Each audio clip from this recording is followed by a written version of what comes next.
પ્રિયજનો, તમને જે વખતે જ્યારે ભાવ થાય પ્રભુની સેવા પધરાવો છો.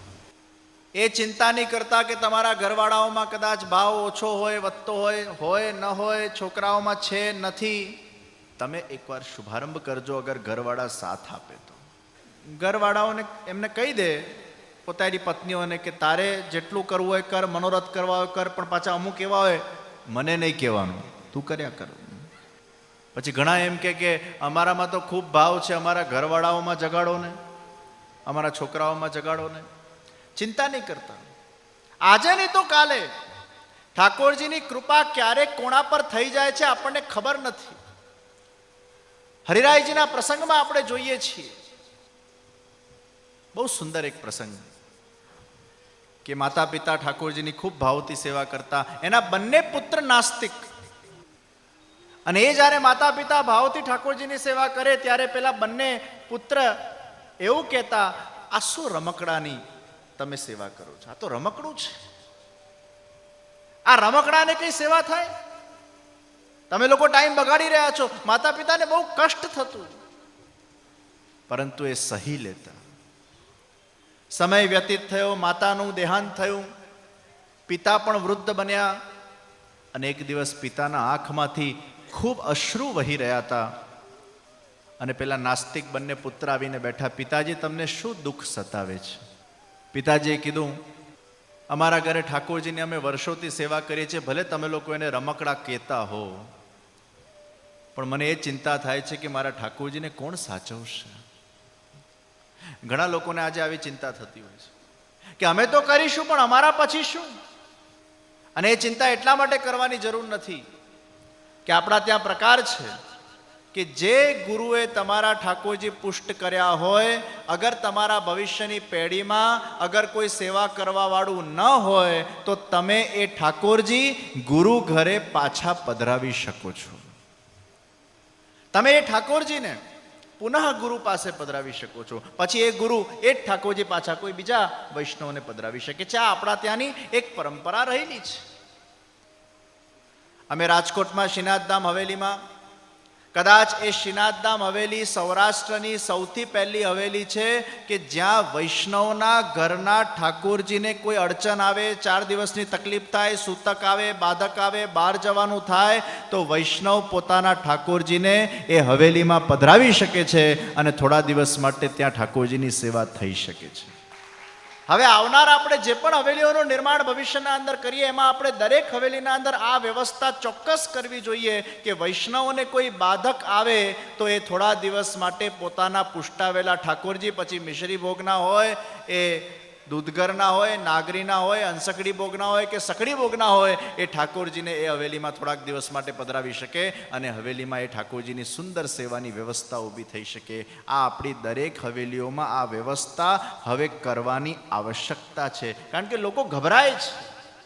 પુષ્ટાવા ઘણા બધા લોકોને હોય છે, પણ ગભરાય, અમે બહાર જઈએ તો શું, સૂતક આવે તો શું, કઈ વિઘ્ન આવે તો શું, કોણ કરવાવાળું, અમારા ઘરે બીજા કોઈ કરવાવાળા નથી, એટલે પુષ્ટાવતા નથી. તો આ માતા પિતાને પણ આ ચિંતા હતી, અને પિતાએ દીકરાને કીધું કે મારા પછી કોણ સેવા કરશે? અને એમની ભાવના એવી હતી કે આપણા પરિવારમાં કોઈક સેવા કરે. નાસ્તિક છોકરાઓએ વચન આપ્યું, પિતાજી આપ ચિંતા નહીં કરો, ભલે અમે આને રમકડું માનીએ છીએ, પણ અમે રમકડા માનીને પણ તમારા ખાतिर તમે જેમ કરો છો ને એવું ક્રિયાવત કરી નાખશું. તમને ખુશી થાય એટલે. અમને આમાં જરાય રસ નથી, પણ તમને ખુશી થાય તમે કરી. પિતાજી થોડાક એમને સંતોષ થયો અને થોડાક દિવસ પછી એમનું દેહાંત થઈ ગયું. હવે આ બંને નાસ્તિકો અપરસમાં નાય, પિતાજીના જેમ તિલક વિલક કરે અને પછી રમકડાના માફક ભગવાનની સેવા કરે. મહિનાઓ વીતી ગયા અને એ લોકો શું કરતા કે પેલું સેવામાં નાય ત્યારે તો તિલક કરે અને પછી જ્યારે બહાર પેલું પેન્ટ બુશર્ટ પહેરીને જાય એટલે તિલકને કાઢી નાખતા, ભૂસી નાખતા. તો રોજનો એમનો ક્રમ, અપરાસના કપડાં કાઢીને પછી એ લોકો જ્યારે બહારના કપડાં પહેરે એટલે તિલકને ભૂસી કાઢતા. એક દિવસ બન્યું એવું કે ઉતાવળમાં તિલક ભૂસવાનું ભૂલી ગયા. મંદિરમાંથી એક મીઠો રણકાર થયો, અરે દીકરા તિલક તો ભૂસ. પેલા બંને લોકો આજુબાજુ જોવા લાગ્યા, આ ક્યાંથી અવાજ આવ્યો, ક્યાંથી અવાજ આવ્યો? આ સત્ય ઘટના. બીજી વાર અવાજ આવ્યો, અરે દીકરા તિલક તો ભૂસ. લોકો શું વિચારશે? પછી પેલા બંને લોકો જ્યારે ઠાકોરજીના મંદિરમાં ગયા, દરવાજો ખોલ્યો તો ઠાકોરજી ખિલખિલાટ હસતા એમને દર્શન આપે છે. આ બંને નાસ્તિકો રમકડા માનીને ભગવાનની સેવા કરતા હતા, ભગવાને એમને સાક્ષાત હસતા દર્શન આપ્યા. બસ ત્યારથી એમને પ્રત્યક્ષ ભગવાનમાં ભાવ પ્રગટ થઈ ગઈ, શ્રદ્ધા પ્રગટ થઈ ગઈ અને વિશ્વાસ પ્રગટ થઈ ગયો. મારા ઘરે બિરાજમાન ઠાકોરજી એ રમકડું નથી, પણ સાક્ષાત પૂર્ણ પુરુષોત્તમ ભગવાન શ્રી કૃષ્ણ મારા ઘરે બિરાજે છે. પછી તો એમને ભગવાન સ્વાનુભવ દેખાડવા લાગ્યા. વિચાર કરો, ક્યારે ભગવાન ઉપર કૃપા, ભગવાનની કૃપા ક્યારે કોણા પર થઈ જાય એનો આપણને અંદેશો પણ નથી. આપણને લાગે કે આ એકદમ નાસ્તિક છે, પણ કદાચ ભગવાન એના પર કૃપા કરીને દૈવી જીવ હોય તો 360 ડિગ્રી એના અંદર પરિવર્તન આવી જાય. એટલે કદાચ આપણા ઘર પરિવારજનોમાં આપણા ઠાકોરજીના અંદર બહુ ભાવ ન હોય, એમને બહુ છંછેડવા નહીં, ઠાકોરજીને વિનંતી કરતા રહેવું, પ્રભુ અગર આપનો જીવ હશે, દૈવી જીવ હશે, તો અમને નિશ્ચિત વિશ્વાસ છે આજે નહીં તો 60મા વર્ષે કે 70મા વર્ષે કે 80મા વર્ષે કે મરતા પહેલા પણ તારા સેવામાં આ જીવ જોડાશે અને તારી કૃપાથી એનો તું ઉદ્ધાર કરશે, એ મને નિશ્ચિત ભાવ છે. પછી તો હરિરાયજીએ ગામમાં પધાર્યા અને હરિરાયજીએ બધાને કીધું કે મારે કોઈ તાદૃશી વૈષ્ણવના ત્યાં મુકામ કરવું છે. બધા લોકો કહેવા લાગ્યા કે અમારા ગામમાં કોઈ તાદૃશી વૈષ્ણવ નથી. તો હરિરાયજી તો એક કામ કરો, આ ગામમાં કોઈ નાસ્તિક વૈષ્ણવ છે? તો બધાએ કીધું પેલા 2 નાસ્તિકો છે, આપને ત્યાં લઈ જઈએ. હરિરાયજી પેલાના ત્યાં પધાર્યા. હવે તો એ લોકો નાસ્તિક હતા નહીં, પણ લોકોને એવું હતું કે આ લોકો નાસ્તિક છે. અને ત્યારે એ જોવા લાગ્યા, વૈષ્ણવ પણ સાથે હતા. એટલી ભાવપૂર્વક પેલા લોકો સેવા કરતા હતા. ઠાકોરજી સાક્ષાત એમની સેવા અંગીકાર કરતા હતા. આ હરિરાયજી સાથેના વૈષ્ણવોએ જોયું તો કબ ભગવાન की कृपा किस पर हो जाती हमें पता नहीं है. आप सेवा करते जाओ, भाव से करते जाओ.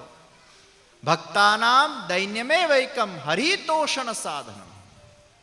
ભગવાનને સૌથી વધારે શું પ્રિય છે? આપણો ભાવ, આપણું દૈન્ય, દીનતા વાળી જે ઠાકોરજીની સેવા છે એ ઠાકોરજીને ખૂબ પ્રિય છે. આઈ એમ સમથિંગ, હું કંઈક છું, આ ભાવનાથી અગર ભગવાનને આપણે ભજીએ છીએ તો ભગવાનને પસંદ નથી. પણ હે પ્રભુ, હું તો આપનો દાસ છું, હું તો આપનો સેવક છું, હું આપનો જીવ છું. અરે આપના સામે મારી શું યોગ્યતા સેવા કરવાની? આપની કૃપાથી બધું થઈ રહ્યું છે. આપણો પુષ્ટિ વૈષ્ણવ હંમેશા ભાવ હૃદયમાં રાખે છે કે જે કંઈ પણ થઈ રહ્યું છે એ મારા સામર્થ્યથી નહીં, આ તો પ્રભુએ મને શક્તિ આપી, પ્રભુએ મારા પર કૃપા કરી, એટલે જ આ હું કરી શક્યો છું. આ દૈન્ય એ ભગવાનને પ્રિય છે. અને જ્યારે જ્યારે કોઈ ભક્તે અહંકાર કર્યો છે ત્યારે ત્યારે ભગવાને એ ભક્તના અહંકારનું મર્દન કર્યું છે. ભગવાને ઇન્દ્રના પણ ગર્વનું અભિમાન ભગવાને તોડ્યું છે. ગોપીઓને પણ જ્યાં થોડુંક અહંકાર આવી ગયું, ભગવાને ગોપીઓને પણ થોડાક સમય માટે તરછોડી છે, અંતર ધ્યાન થઈ ગયા છે. ભગવાનને સેવામાં અહંકાર જરા પણ પસંદ નથી. તો દૈન્ય એ ભગવાન. મને ખૂબ આનંદ છે કે ધોરાજીમાં ખૂબ ભાવથી વૈષ્ણવો ઠાકોરજીની સેવામાં રતપ્રત બન્યા છે. ખૂબ સુંદર ઠાકોરજી આપ સર્વની સેવાઓને સ્વીકૃત કરી રહ્યા છે, અંગીકૃત કરી રહ્યા છે અને નિરંતર આપના ભાવની અભિવૃદ્ધિ કરી રહ્યા છે. હું જ્યારે જ્યારે ધોરાજી આવું ત્યારે મને 10, 15, 20 લોકો તો એવા મળે જ. આજે પણ લગભગ 30 પધરામણીઓમાં હું ગયો, કેટલી બધી જગ્યાએ મને કેટલા બધા લોકોએ કીધું હશે, એ લોકો જે સેવા કરતા હતા એમાંથી એ લોકોને આગળ વધવું છે. કોઈ સખડી ભોગ ધરે છે તો એને હજી 2 ટાઈમમાં જવું છે, કોઈ હંસકડી ધરે છે તો એને ઉત્સવ પર સખડી ધરવું છે. કેટલો ભાવ ઠાકોરજી અહીંયાના વૈષ્ણવોમાં વધારી રહ્યા છે. અને આ જોઈને મને ખરેખર ખૂબ પ્રસન્નતા અને સંતોષનો અનુભવ થઈ રહ્યો.